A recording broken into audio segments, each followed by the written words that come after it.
This segment of Delmarva Life is brought to you by Peninsula Home Care.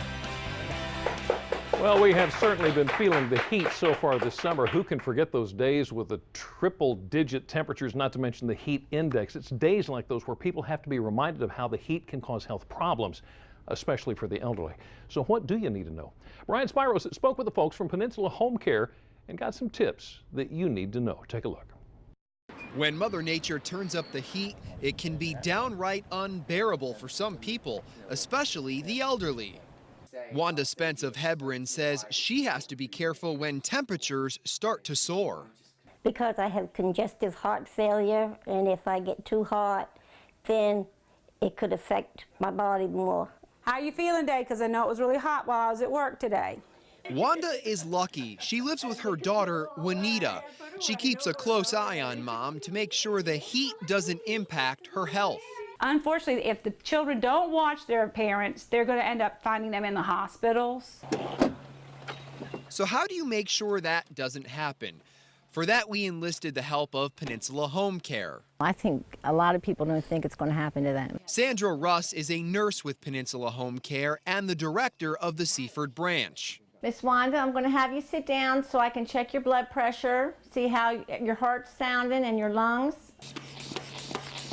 She says she and her coworkers often find seniors not doing the right thing. We can go into people's homes and it could be 100 degrees outside and they have all their windows closed, don't even have air on.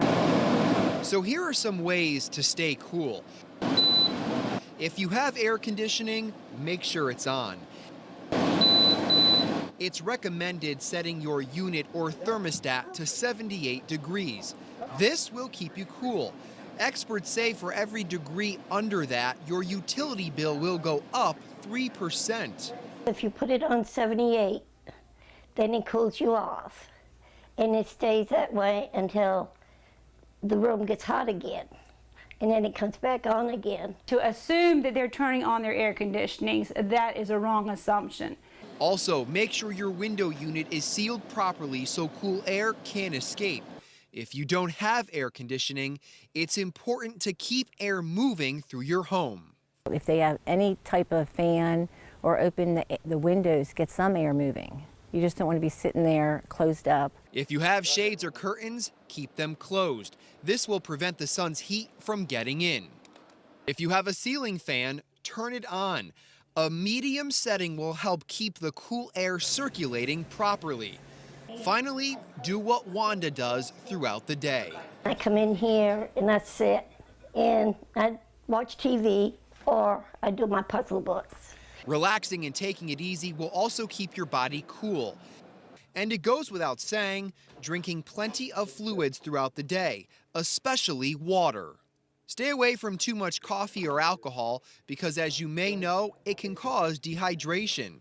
Taking all these steps can help prevent a heat-related illness like heat stroke.